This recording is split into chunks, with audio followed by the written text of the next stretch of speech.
સાહેબ આપનો ખૂબ ખૂબ આભાર. આપે મૂર્તિને ખુલ્લી મૂકી આપી અનાવરણ કરી દીધું. ભરતભાઈ આભાર જોજો.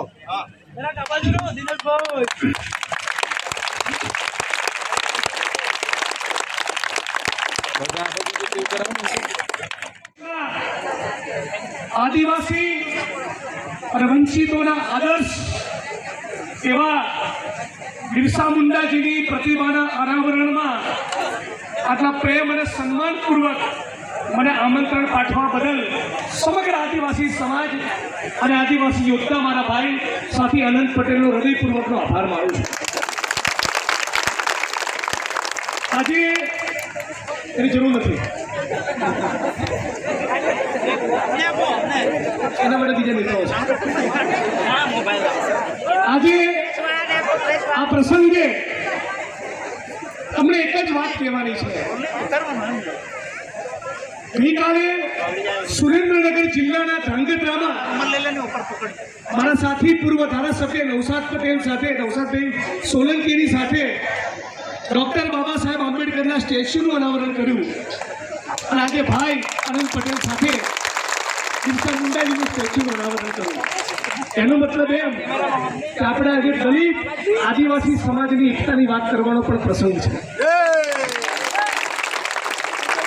ગઈકાલે કહેતો હતો કે ડોક્ટર બાબા સાહેબ આંબેડકરના સ્ટેચ્યુનું અનાવરણ તો થઈ ગયું, પણ ભારતમાંથી જો જાતિવાદ, અસ્પૃશ્યતા અને જાતિ વ્યવસ્થા ખતમ ના થાય તો બાબા સાહેબ આંબેડકરના સપનાનું ભારત બને નહીં.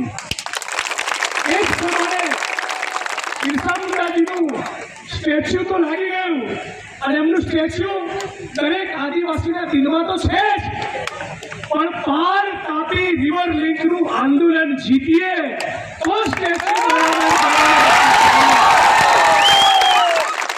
જો પેશાનો કાયદો લાગુ થાય તો બિરસા મુંડાના સપના સાકાર થાય.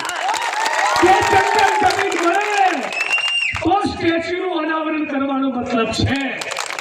જો એક પણ આદિવાસી સમાજનું બાળક કુપોષિત ના રહે, હકના અધિકાર મળે, કામ ધંધો રોજગારી મળે અને સુરત અને અમદાવાદ ને મુંબઈ જઈ કડિયા મજૂર તરીકે મોટી મોટી બિલ્ડિંગમાં ચડીને પડીને મરવું ના પડે તો આ સ્ટેચ્યુના અનાવરણ કરવાનો મતલબ છે. આપ સૌને બિરસા મુંડાજીની પ્રતિમાનું સ્ટેચ્યુના અનાવરણ માટે ફરી એકવાર ખૂબ શુભેચ્છાઓ પાઠવું છું અને સાથોસાથ એ અપેક્ષા રાખું છું તમે એવી ક્રાંતિ કરશો, એવી લડ કરશો, એવો સંઘર્ષ કરશો, એવું આંદોલન કરશો કે પાર તાપી રિવર લિંક યોજનામાં 1 લાખ તો શું, એક પણ આદિવાસીને પોતાની જમીન પોતાના ગામમાંથી બેદખલ કરવામાં આવે નહીં. આંદોલન થશે. જ્યારે પણ જરૂર પડે મને યાદ કરજો. આવતીકાલે 9 તારીખે પણ તમારી વચ્ચે છું, 14 તારીખે પણ ધરમપુરમાં રેલી છે. તમારી વચ્ચે આવીને જોડાઈશ. આપણે દલિતોએ, આદિવાસીઓએ, મુસ્લિમોએ, ડીએનટીઓએ, તમામ ગરીબ વંચિત વર્ગોએ, ખેડૂતો, પશુપાલકો, કામદારો, આઉટસોર્સિંગ કોન્ટ્રાક્ટના કર્મચારીઓ આ તમામ સાથે મળીને લડીએ તો ભગતસિંહ, બાબા સાહેબ આંબેડકર અને બિરસા મુંડાના સપનાનું ભારત બને. મને લાગે છે સાથે મળીને લડીશું, સાથે મળીને ઇન્કલાબ કરીશું, જય ભીમ અને જય જોહાર બોલીશું તો આપણને આંદોલનમાં પણ સફળતા મળશે. છેલ્લે દિલથી એક વાત કહું, અનંત પટેલને બરાબર ઓળખી લેજો. આખા ગુજરાતમાં આવો આદિવાસી નેતા તમને મળશે નહીં. આ નેતાના હાથ પગ મજબૂત કરો.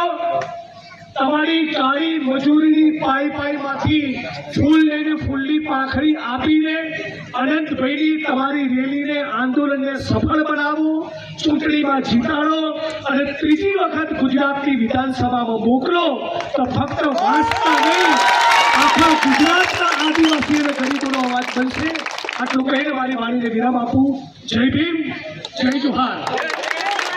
એક ટીમ, એક કમાન, આદિવાસી એક કમાન, એક સમાન જય જય જય જય જય ભીમ જય જય જય જય જય ભીમ જય જોહાર જય જોહાર જય આદિવાસી देखो देखो कौन आया ખરેખર